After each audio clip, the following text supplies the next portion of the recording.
नमस्कार मित्रांनो, welcome back to our channel. बघा, या ठिकाणी एक अतिशय आनंदाची बातमी आहे. पवित्र पोर्टल आता सुरू झालेलं आहे का?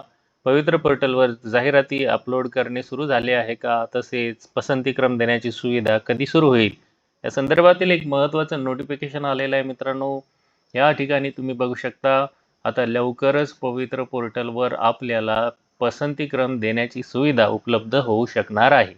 कारण पवित्र पोर्टलला आज 1 मे 2026 रोजी एक नोटिफिकेशन आलेलं आहे आणि ज्यामध्ये स्पष्ट या ठिकाणी सांगितलेलं आहे की ज्या काही स्वराज्य संस्था आहेत, स्थानिक स्वराज्य संस्था किंवा खाजगी शैक्षणिक संस्था यांच्यामधील शिक्षकांची रिक्त पदे भरण्यासाठी पवित्र पोर्टलवरील जाहिराती विषयक सूचना या ठिकाणी देण्यात आलेल्या आहे. म्हणजे अगदी स्पष्टपणे सोप्या शब्दात सांगायचं तर पवित्र पोर्टल आता सुरू झालेलं आहे मित्रांनो, परंतु सध्या तरी अभियोग्यता धारकांना या ठिकाणी काहीच करायचं नाहीये.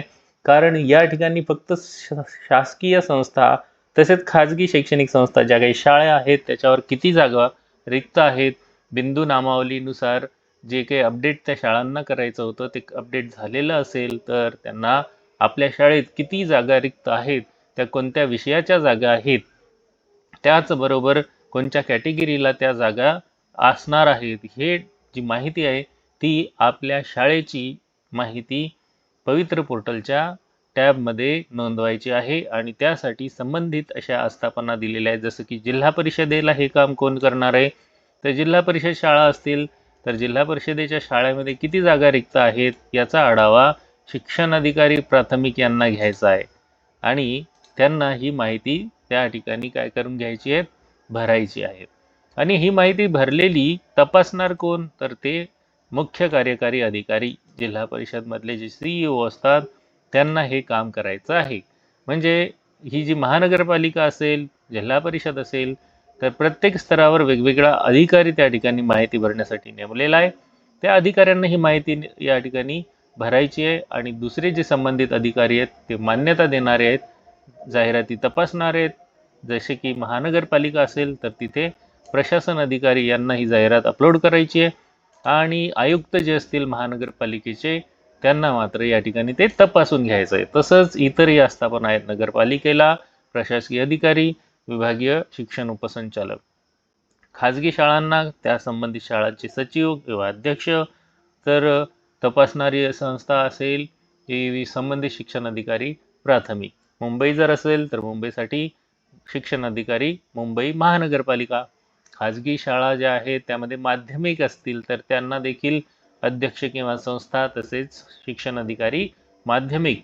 उच्च माध्यमिक शाळा कनिष्ठ महाविद्यालयातील जागा असतील म्हणजे 9 ते 11 म्हणू शकतो आपण त्यांना, तर ते देखील अध्यक्ष सचिव संबंधित संस्थांना तपासून या ठिकाणी काय करायची, माहिती अपलोड करायची जाहिरातीच्या संदर्भात किती जागा रिक्त आहेत आणि ते तपासून घ्यायचं आहे शिक्षण अधिकारी माध्यमिक.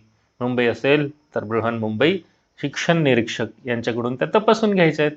त्यानुसार ज्या जागा आहेत त्या रिक्त जागा 2026च्या मे महिन्यापर्यंत, जर या महिन्यात पुढच्या महिन्यामध्ये मे महिन्यापर्यंत जरी कोणी रिटायर होत असेल तर त्या देखील जागा आत्ताच पवित्र पोर्टलला नोंदवून घ्यायच्या आहेत. इयत्ता निहाय 1ली ते 5वी, 6वी ते 8वी, 9वी ते 10वी आणि 11वी ते 12वी अशा गटानुसार ती जागा भरायच्या आहेत.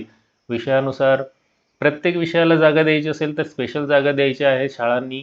जर गणित आणि विज्ञान किंवा सामाजिक शास्त्रामध्ये 2 विषय एकत्र शिकवणारे विषय शिक्षक पाहिजे असतील तर तशा टॅब त्यांना उपलब्ध करून दिलेल्या आहेत. त्यानुसार शाळा ह्या त्या ठिकाणी माहिती नोंदवतील आणि ती नोंदवलेली माहिती पवित्र पोर्टलला रजिस्टर्ड होणार आहे. त्यासाठी त्यांना जर काही अडचणी आली असेल तर ते या edupavitra25@gmail.com या ईमेलवर संपर्क साधून अडचणी सोडवू शकता. तर ह्या सगळ्या सूचना ज्या आहेत त्या संस्थांसाठी आहेत, तसेच स्थानिक स्वराज्य संस्थांसाठी आहेत. त्यांचे जे काही माहिती भरणारे संबंधित अधिकारी आहेत यांच्यासाठी आहेत. म्हणजे सर्व अभियोग्यता धारकांसाठी गुड न्यूज ही एवढीच आहे की आता पवित्र पोर्टलवर जाहिराती येणार आहेत आणि जाहिराती त्या तपासून तुम्हाला त्या डाउनलोड करायच्या आहेत. त्याच्यानुसार तुम्हाला प्राधान्यक्रम द्यायचे आहेत. सध्या तरी लिमिटेड प्राधान्यक्रमाचीच आपल्याला काय दिलेली आहे या ठिकाणी अट दिलेली आहे. परंतु जर हे जे प्राधान्यक्रम आहे हे कसे पाहिजेत मित्रांनो, हे अनलिमिटेड असायला पाहिजेत. अनलिमिटेड जर असतील तर काय झालं असतं, तुम्हाला जास्तीत जास्त पसंतीक्रम या ठिकाणी देण्याची सुविधा मिळाली असती. परंतु असं न होण्यामागे काय कारण आहे, तर असे न होण्यामागे कारण आहे लिमिटेड प्रेफरन्सेस. परंतु काही हरकत नाही, सर्वांनी मिळून जर यासाठी प्रयत्न केले तर निश्चितच त्याचा फायदा होणार आहे आणि याच्या माध्यमातून जे काही आपलं शिक्षक होण्याचं स्वप्न आहे ते पूर्ण होण्यास मदत होणार आहे मित्रांनो. अशा प्रकारे ही एक इम्पॉर्टंट अपडेट होती. तुम्हाला ही माहिती कशी वाटली ते देखील तुम्ही कमेंटमध्ये नक्की नोंदवा. तुमची काही अडचण असेल किंवा व्हिडिओ आवडला असेल तर व्हिडिओला लाईक करा आणि व्हिडिओमध्ये आपले कमेंट प्रतिक्रिया नक्की नोंदवा. पुन्हा भेटूया नवीन माहितीसह नवीन व्हिडिओ. तोपर्यंत आपण सर्वांना खूप खूप शुभेच्छा.